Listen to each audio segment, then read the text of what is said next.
katubang mga tao nga nakaila nato, katubang mga suod nato, katong atong gisaligan, doon na ba sila'y pagsalig nato? Kung moingon ta sa atong asawa nga, ayaw kabalaka kay muli ko karon kay manihapon ta sa gawas, magkuyog ta, makasalig ba ang imong asawa nga tinud-on nimo kung unsa imong giingon?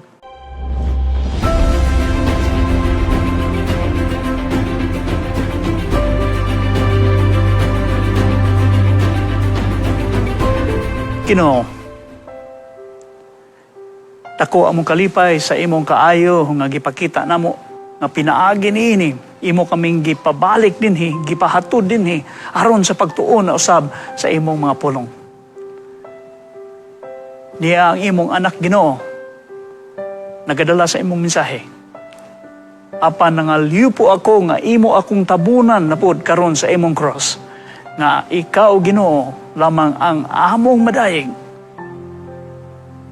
Ug ikaw Ginoo ang among masaligan sa among kinabuhi. Kining tanan among gisalig sa ngalan ni Jesus nga among manluwas. Amen. Kung panalitan ako moingon, ako estudyante, ang mga tao mag-expect nako nga ako regularly nga magtuon moadto sa eskwelahan. Kung ako moingon nga ako usa ka magdadagan, kamo nga nagapaminaw o nagatan-aw nako, mag-expect mo nga ako regularly gyud ko nga gadagan. Kung ako moingon nga ako usa ka scientist, kamo gyud mag-expect nga ako gabuhat og mga research. Kung ako magaingon nga ako usa ka minyo nga tao, kamo nga nagapaminaw, kamo nga nagatanaw, naga-expect nga ako magmatinud-anon sa akong asawa. There needs to be a correspondence of what I say and what I do. Kinahanglan nga na atong tubagon, atong panindigan, kung unsa ang atong giistorya o unsa ang atong ginabuhat. In and out. Mao na ang expectation. Kay karon ang atong hisgutan, mao ang faithfulness. Paul saying with these virtues,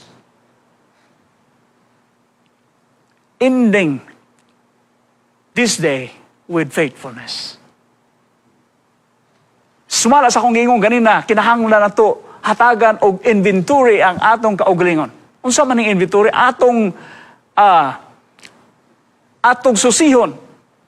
Atong i-inventory ang atong kaugalingon sama sa usa ka kining mga negosyante. Imo gyung i-inventory ang imong stocks kung wala ba ka nalugi, kung wala ba ka mapildi, wala ba ka gikawatan, aron mahibal-an nimo kung unsa ang imong standing sa imong negosyo. So sama usab niini sa atong mensahe karon, atong himuon ang atong inventory nga pangutana. Ang inventory nga pangutana mao ni, those who know me best, trust me most. Katubang mga tao nga nakaila kanako, dako ba og pagsalig nako? Muna'y pangutana karon nga atong pagatubagon, katubang mga tao nga suod nato, katubang mga tao nga atong igiila, katubang mga tao nga atong kuyog kanunay, musalig ba sila nato? Mao na inventory nga pangutana karon. Basi biya og manghulam ta og kaguran. Onya, maingon ta nga ako lang ning iuli ugma. Naabta na lang usa ka semana, naabta na lang usa ka bulan, naabta na lang og usa ka tuig. Onya, pag-uli nato sa kaguran, maingon na lang dayon ang tag-iya sa kaguran nga imo lang na kay nakapalit na kog laing kaguran. Pag-ingon nato sa atong mga anak nga mubalik ko karon kay muadto ta, magpiknik ta. Ang imo bang anak doon na ba'y pagsalig sa imong istorya? Kung moingon ta sa atong asawa nga, ayaw kabalaka kay muli ko karon kay manihapon ta sa gawas, magkuyog ta, makasalig ba ang imong asawa nga tinud-on nimo kung unsa imong giingon? Ang pangutana, to those who knows us best. Katong nakaila nato og tinud anay. Musalig ba sa atong istorya? Isn't that faithfulness is all about? Dili bago ni mao ang hinungdan o ang meaning kung unsay buot ipasabot ni ining pagkamatarong. Ang pagkamatarong niya sa imong kasing-kasing imong gikinabuhian. So ang pangutana, katong mga tao nga suod nimo, makaingon, makasalig ba sila nimo?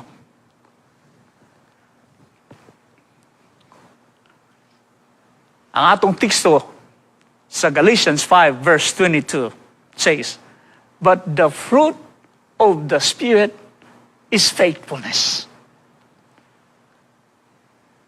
Kung atong suwayon ang original word ni ining faithfulness nga gibutang dinhi, nga sinulat ni Apostol Pablo, sa Griego, ang word nga faithfulness, pistis.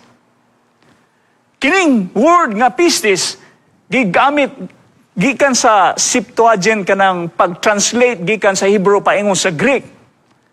Dunay 20 ka mga panahon nga ang pistis gigamit sa sinulat ni Apostol Pablo sa libro sa Galatia. Apa ni anang 20 ka mga hugna diin gi-translate, gisulat kining pistis, dunay tulo ka mga paagi na atong hisgutan karon kun kini nga paagi. Una-una, unsa man gid ay kahulugan ni ining pistis nga gisulat dinhi sa Galatia? Pistis is directly translated as faith. Unsa man ning pagtuo? Faith is trust, hope, and belief in the goodness, trustworthiness, or reliability of a person, concept, or entity. It can also refer to beliefs that are not based on proof. Inguna ni ang bot ipasabot sa pagtuo. So unsa ganito, ang pagtuo mao ang pagsalig, paglaom, ug ang pagtuo og sa imong kaayo og sa imong pagkamatinud-anon. Karon mangutan ako.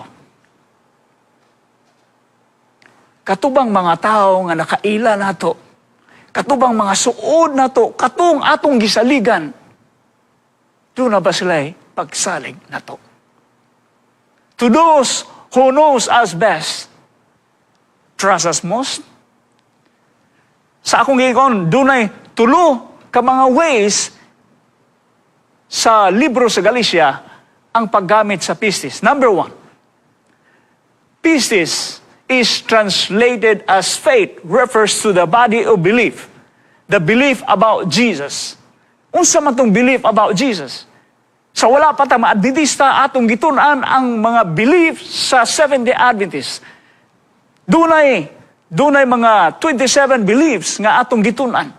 So unsa man di ining belief? Ang belief nga giingon dinhi nga nagkahulugan og pistis is all about the set of doctrines and commitment to God. So, set of commitment, set of doctrines, kining atong gitun-an nga mga doktrina, mao ni siya ang buot ipasabot sa pirmiro nga kahulugan sa pistis. Unsa may ikaduha? The second is found in Galatians 2:16.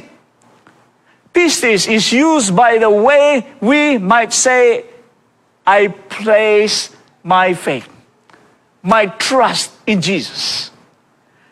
So it is a faith commitment.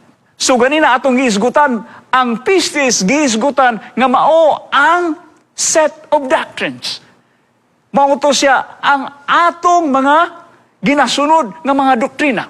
Karon gihisgutan nga ang pistis is a faith commitment. Galatians 2:16, yet ye know that a person is just justified by the works of the law, but through faith in Jesus. So, nasayod ta nga kita, wala gihukman pinaagi sa balaod apan sa atong pagtuo ni Hesus. Ikatulo, pistis it is not translated as faith or a belief, but rather faithfulness. Kung atong basahon ang atong bersikulo, mauna siya ang gikuhaan ni ining faithfulness. So ganina giisgutan na to a set of beliefs, then belief, faith, belief, karon sa ikatulo nga paagi gihisgutan ang pistis. It is all about faithfulness. What is faithfulness? Ganina atong gisgutan kung unsay faith, kung unsay set of beliefs, karon unsa may kahulugan di ay niining word nga faithfulness. Faithfulness, according to dictionary.com, lasting loyalty and trustworthiness in relationship. Matod pa, gikan sa Merriam-Webster, steadfast in affection or allegiance. Ganahan ko sa Wikipedia. Ingon ang Wikipedia means unfailingly remaining loyal to someone or something and putting that loyalty into consistent practice regardless of extenuating circumstances. Pagkanindot sa kahulugan sa faithfulness, ato kaning makinabuhian sa atong kinabuhi. Gingon dito, consistent ka nga loyal sa imong isig katao, bisan pag unsa ang circumstances nga moagi.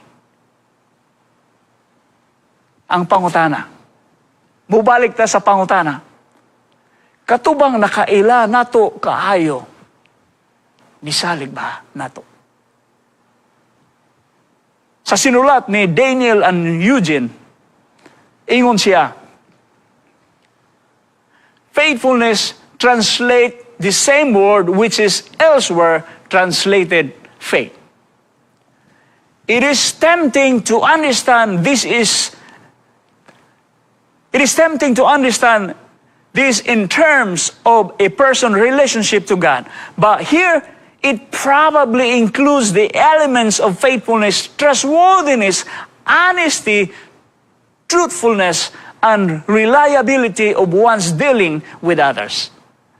So abi nato kining gitawag og faithfulness is just a relationship to God. Kining atong relasyon sa Ginoo nga dapat nagmatinud-anon ta. Pero ingon ang atong magsusulat nga si Daniel o si Eugene, dili. Kining nga relationship also relationship with others.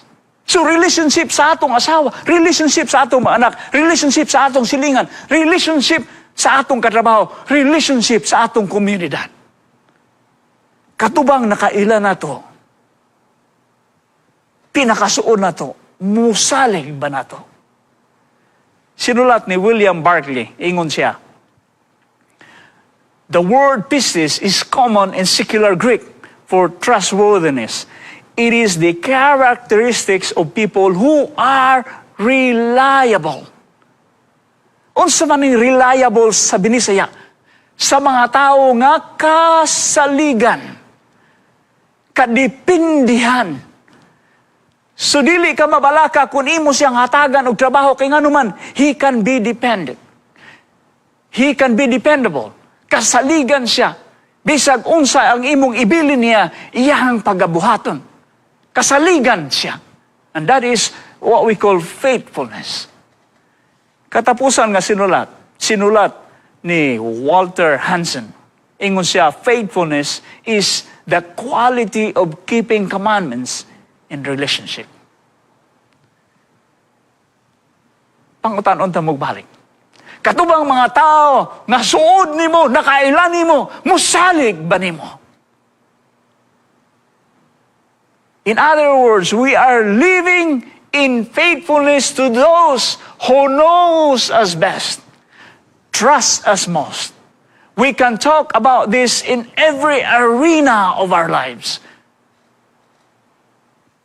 Sa community, diin ta nagpuyo.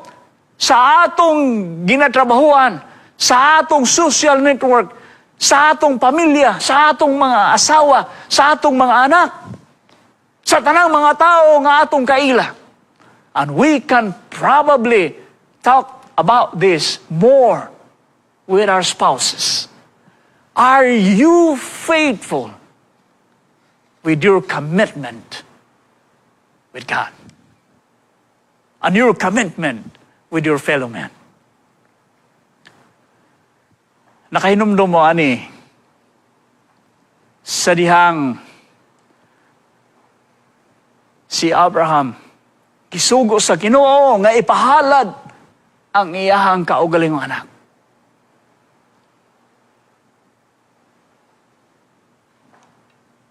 Asa man kita?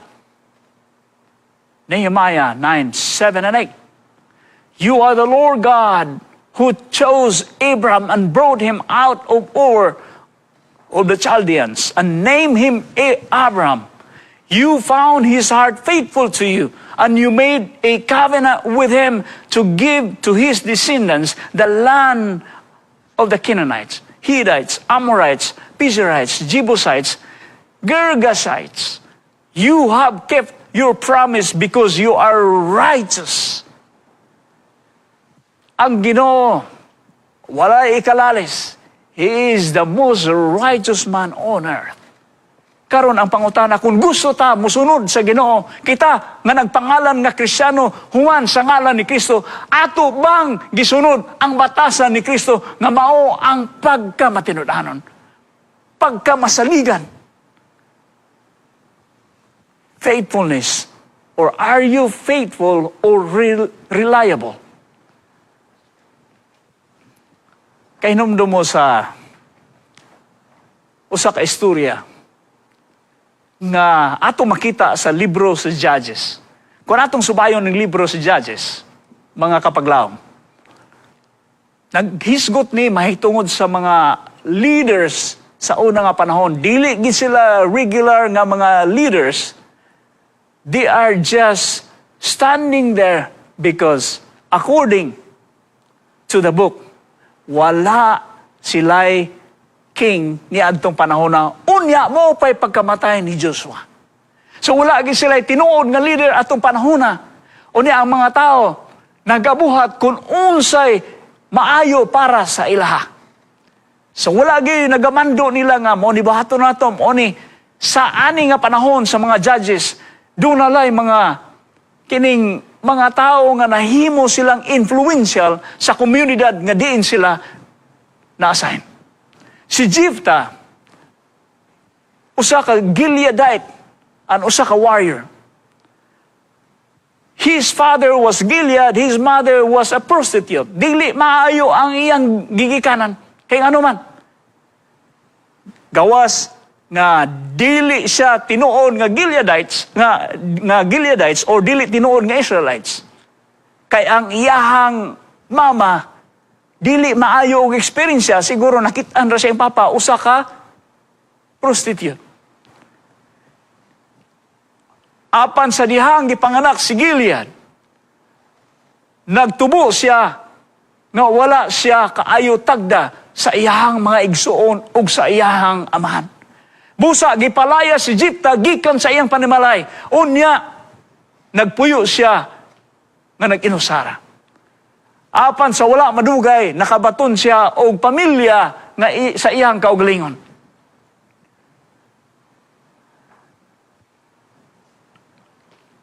Sa dihang naana siya pamilya. Unya, nailado na siya dito sa Israel. Tungod kay siya maayo nga mag-aaway.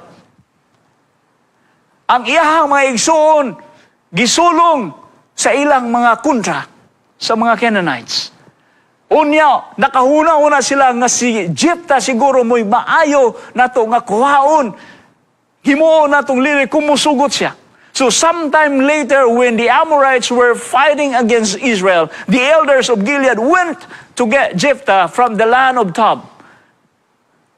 Came "Come," they said, "be our commander so we can fight the Amorites."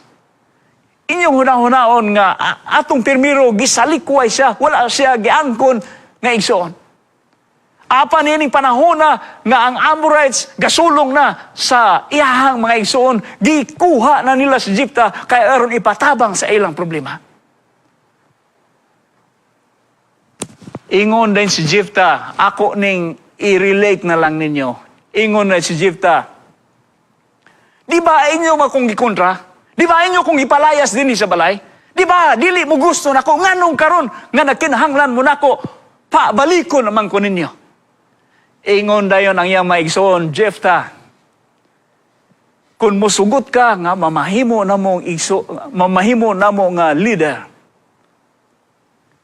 himuon ka namo nga among kasaligan nga igsoon.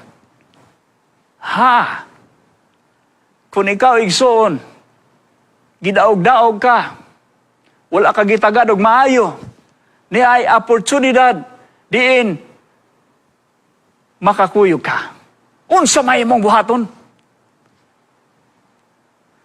So si Jepta, dili kay siya makasalig sa iyang kaugalingon. Ang iyang gisaligan na gyud ang Ginoo. Busa usa ka panahon niya na samtang si Jepta miagi sa Mispa didto dool sa Gilead. Before niya ipunan ang gubat, ning luhod sa didto, unya mihatag siya og pakigsaad siyang Ginoo. Karon ingnon ta mo, be careful sa inyong pakigsaad sa Ginoo. Kay usahay ang atong pakigsaad, dili ta makabantay nga dili di ay maayo nga pakigsaad. Kabalo ba mo kung sa'y pakigsaad nga gihimo ni Jepta ngadto sa iyang Ginoo? Sabi ni siya, ingon na siya nga, Ginoo, kung imong ihatag ang mga Ammonites sa akong mga kamot, kung imong ihatag ang akong kontra sa akong mga kamot, unya makadaog ko.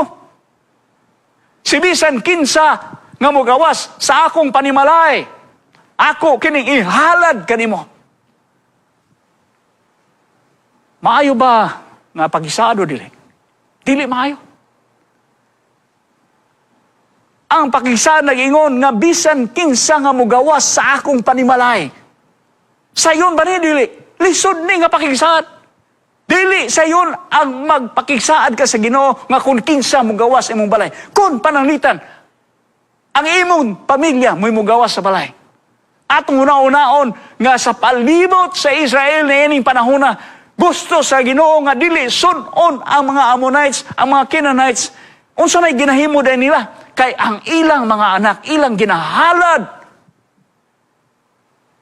dito sa altar. Nakaadto man ko sa Israel. Nakaadto ko sa Northern Kingdom. Dito sa Northern Kingdom, ako nakita atong mga karaan, katong pinakauna gyud, katong mga grupo sa mga Israelites nga dito, ilang gisuon tong mga halad-halad sa mga Ammonites, sa mga Canaanites. Kabalo ba mo kung saan nila paghalad? Ang anak, nagamay pa, ang ilang himoon, ilang iitsa, dito pa ingon sa taas ang anak. Unya, pag naog sa anak, ilang ihalad, pinagi sa pagsugat sa ilang anak, o ilahang sundang, hinagiban, ug mapikas, ug mamatay ang anak, pinagi, kay matuslok dito sa sundang nga ilang isugat sa anak. Giingon ana pagkadautan ang paghalad sa unang panahon. Busa kining pakigisaan ni Joshua nga bisan kinsa nga mugawas sa akong balay. Dili ni maayo. Okay lang unta kung ang mugawas gikan sa iyang balay mananap. How about kung ang mugawas gikan sa iyang balay iyahang sakop sa pamilya? Makaako ka sa paghalad ngadto sa Ginoo, sa imong pakigsaad sa Ginoo. Mao ni siya dili kaayo maayo nga gihimo ni Jepta sa iyahang pakigsaad sa Ginoo. Sa dihang nahuman ang gubat, tungod kay gipanalanginan si Jephthah sa iyahang pagpakigbisog, pagpakig-away sa mga Ammonites, nang madaugon si Jephthah. Unya, sa dihang niuli na siya, pag-uli niya, kabalo mong kinsay, misugat niya, sa dihang niuli na siya, ang iyahang kaugalingon og usa ra ka anak nga babae. Sumala sa akong giingon ganina, ang Ginoo wala gyud magatugot nga ang mga anak sa mga Israelites ilang ihalad didto sa altar. Apan niining panahona, ang problema. Apan tungod kay ang pakigsaad sa Ginoo. Nakahinomdom mo atong pakigsaad sa New Testament. Nga ilang gihatag ilang kabtangan aron itabang sa Ginoo. Sa diha namatay sila tungod kay ilang gitikasan ang ilang pakigsaad. Mga kapaglaom, be careful with your vow. Ang atong pakigsaad dapat atong i-careful paglitok. Kay katong pakigsaan ni Jephthah is a distraction to his family. Nahitabo ba ang paghalad? According to the Bible, yes. Kung ato ganing sumayon ang pipila ka mga bersikulo sa unahan nga gasaulog sila sa kamatayon sa anak ni Jephthah, katong mga babae muadto dito kay magsaulog sa kamatayon sa anak ni Jephthah. Dedikasyon, commitment sa kadaugan gikan sa Amorites. Katubang mga tao nga nakaila nato atong suod, musalig ba nato? Musalig ba nato? Dunay pipila ka mga leksyon na akong natunan dinhi nining eksperyensya ni Jephthah. Una, we may suffer because the sins of others. Sa iyang pirmiro nga kinabuhi, dili maayo ang iyang ginikanan. Kay ngano man, iyahang mama, prostitute, o niya iyang papa, Israelite, gipalayas siya. Usahay kita mo'y nagbayan, nagantos sa sala sa uban. Jephthah was driven away because the unfortunate circumstances that is out of his control. Nakahinumdum ko ni adtong high school pa ko. Siguro nakadungog na mo ani akong experience katong gihagit na ko akong papa og sumbagay. Tungod kay ako nakita nga dili maayo ang iyang pagtagad nako ikumpara sa akong mga igsoon. Hangtod nga akong pakigsaad sa Ginoo sa dihang nintay ko sa NCAA ingon ko Ginoo. Kung imo kong papasaron, unya igo-igo ra gyud ang ako makuha magpastor ko. Pero kung taas gani ang ako makuha, unya mo qualify ko sa engineering, mag-engineer ko. Pero di ko kapasar, Ginoo, magsundalo ko kay kanang akong papa, palayason ako sa akong pusil. Dili kaayo maayo nga commitment sa kasuko nako sa akong papa. Sa pagtake nako sa exam, wa na ko basaha, sige lang kong ga-answer, ako may pinakaunang ni gawas. Ningon ang proktor nga, human ako. Pero ang akong tuyo, ang akong pakigsaad sa Ginoo. Ingon ko, Ginoo, kung imo kong papasaron, unya dako ang akong makuha nga score, mag-engineering ko. Pero gani, igo-igo ra ang akong score, kaysa una, ang passing, kung mag-AB Theology ka, 65 man, magpastor ko, muadto ko sa MBC. Apan kundi ko kapasar, magsundalo ko. Siguro nasayod na mo, nganong ni ako din nahimo kong minsahidor. Kay gipapasar ko sa Ginoo niya, igo-igo, rapo, dili po ko pwedeng mukuha o engineering. Busa, ning adto ko sa MBC, nahimo kong pastor. Nag-eskwela ko pagkapastor. Ang imo bang commitment sa imong Ginoo, imo mang gituman. Katubang mga tao nga nasa palibot nato, nakailan nato, nagsalig ba nato? Ikaduha, we must be close to God not only during bad times. Imong tanawon si Jepta, gipalaya siya, gidaog-daog siya sa iyang pamilya, apan wa niya usiki ang panahon. Iyahang gihatagan ug bili ang iyang relasyon sa Ginoo, nagpadayon sa pag-alagad sa Ginoo, hangtod nahimo siyang foundation sa iyang panimalay, sa iyahang mga silingan ug sa iyahang mga sakop ng mga sundalo.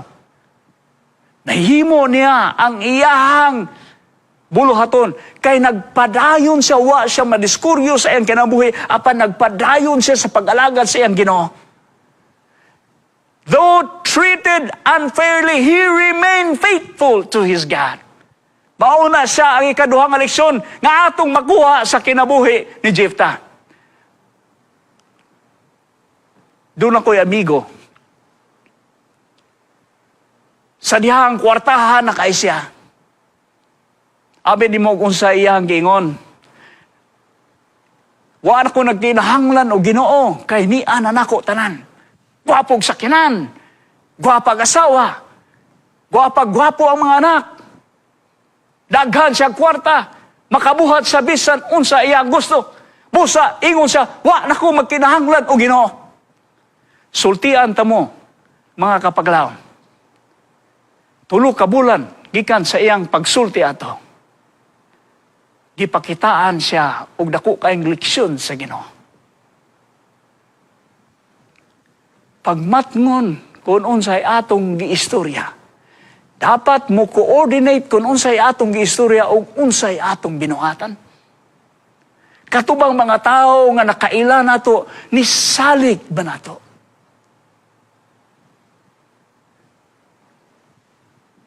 First Corinthians 10:12-13. So if you think you are standing firm, be careful that you don't fall. No temptation has overtaken you except what is common to mankind. And God is faithful. He will not let you be tempted beyond what you can bear. Pasalig ni sa Ginoo, mga kapaglaom, nga kung naa magkakaroon sa kahimtang sa kalisdanan, kung naa magkakaroon sa kahimtang sa pagsulay, ang iyang saan na to, nga dili ta niya hatagan o pagsulay, nga dili na to makaya. And He will find ways kung unsaon pagsulbad ang imong problema. Maunay pasalig sa Ginoo. Busa, dili na ito, huwag tangon atong kaugalingon. Dili na ito ipadako ang atong kaugalingon. Apan ang atong isalig ang atong kaugalingon sa Ginoo. Pangutana, katubang mga tao nga suod kay na ito, mus, ning salig ba sila na ito? Ikatulo, keeping your word. Ato bang gituman? Ato bang gituman ang atong giistorya sa uban? Sama sa nahitabo kang Jepta, sa dihang iyahang gisulti sa Ginoo nga kung kinsay mo gawas sa akong balay, akong ihalad ninimo, gihalad niya sa Ginoo. Usahay, maghunahuna ta, maayo ba ka si Jepta nga pagkalider nga mo man iyang gibuhat? Sultian ta mo, Jepta still go on. Nagpadayon gihapon siya sa iyang pag-alagad sa Ginoo. Bisan tuod dili maayo ang commitment nga iyang nahimo adto sa iyang Ginoo. Never make promises that you are not able to fulfill. When you don't keep your word, you lose your credibility. Kung dili ta magbantay mutuman sa atong giingon, mawala ang atong kredibilidad. Atong bantayan na. Ang pangutana, katubang mga tao nga nakaila na to, nisalig ba na to? Sa dili pa ko mo hunong sa akong mensahe. Ako nang ihatag ninyo ang akong eksperyensya. Kung ano nakaabot ko sa Western Mindanao, Western Mindanao Adventist Academy. Sa dihang hapit na ko mo graduar, naglibog ko kung asa ko paihon. Busa nga akong gihimo, nakadungog ko sa mensahe, ana nga semester, anang graduating na ko. Nga kung imong gusto sulayan ang Ginoo, kung gusto ka makabalo sa tubag sa Ginoo, maghimo ka og listahan. Karon kay ang akong nadawat nga invitation, 7 man kabuok. Abin nyo kung sa akong nadawat, dunay unom nga mo paingon sa distrito, sumala sa bago ka nga pastor, mo adtong magkag-distrito, sa una kay maglayman. Dunay unom ka mga invitasyon nga mo adto dito sa pagkaliman. Unya ang usa, ikapito nga invitasyon, mao ang invitation gikan sa Western Mindanao Adventist Academy. Duha ka semana before ang graduation, naglikit na ko og papel. Sa dihang paglikit na ko og papel, akong gibutangan dito ang katong mga invitation nga akong nadawat, 7 ka mga invitations. Human akong glukot, akong gibutang sa garapon. Kay anang pagkagabi, akong iampo, unya akong hulbuton, kung unsay akong mahulbutan nga lugar, mautoy akong adtuon, inikahuman nako sa akong graduation. Sumala sa experience, kapito ko nagampo. Kay mo po ni giingon sa among week of prayer speaker, nga kapito ka mo ampo, unya pagkaabot sa ikapito, mukuhaon nimo ang papel. Sa dihang ako ning gihimo, alas 12 sa gabi, ako rin nagmata. Ako itong gituyo, kay nga naman aron walay makadistract. Akong gikuha ang papel. Unya, pagbasa nako, kabalo ba mo unsa? Western Mindanao Adventist Academy. Inako Ginoo, nasayop man siguro ni. Ning eskwela ko pagkapastor, dugay ko din unom ko katuig nag-eskwela pagkapastor. Unya karon, inig human ako, magmaestro ra maday ko. Ako ramang gira ang maestro. Nga lisod ra ba kayo nga trabaho? Inak mo na sayop siguro ni. So akong gihimo, nag-ampo na po gotro, akong gibalik to papel, ningampo ko gotro, inako dili ko musali ka to, kay murag dili to tinuod. Usahay mga kapaglaon, gihatagan na tagtubag sa Ginoo, ato pa siyang dulaan ang Ginoo. Nag-ampo na po kong kapito, hangtod nga akong gikuha ang papel. Abi niyo kung sa nitabo, maura gihapon ang papel nga akong nadawat. Katong permiro na akong nakuha, maura gihapon ang ikaduha na akong nakuha. Inako tinuod na gini. Dili na gini komedya. Nakahinumdum mo sa una sa MBC nga dunay food poisoning. Usa ko sa mga tao nga naapil ato. Ika-istorya na ko ang akong igagaw nga si Tuto Bargamento, namatay naman siya. Pag-istoryahay na mo, ingon siya nga, asa man ka mo paingon boy. Ina ko nga, ang akong nahulbutan, ako siyang gisultian kung nung sa inhitabo, akong nahulbutan dito man sa Western. Siya nga adto dito mag-aabot ha. Kay sa una po, duwa po ko, muadto unta dito, puro hapit ko mamatay sa panahon sa food poisoning. Busa mga adto ta dito. Muna hinungdan mga kapaglaon nga naabot ko sa atong akademiya. Nagtudlo ko at the same time, evangelist. Pero nagpasalamat ko sa giya sa Ginoo nga kung ikaw magmatinud-anon sa imong Ginoo, dili kaniya pasagdan. Iya kang kuyugan. Bisan unsa pa imong problema. Ang Ginoo magakuyog kanimo kung ikaw nagmatinud-anon niya. Moadto ta sa atong inventory nga question. Katubang mga tao nga nakaila nato og maayo, nisalig ba sila nato?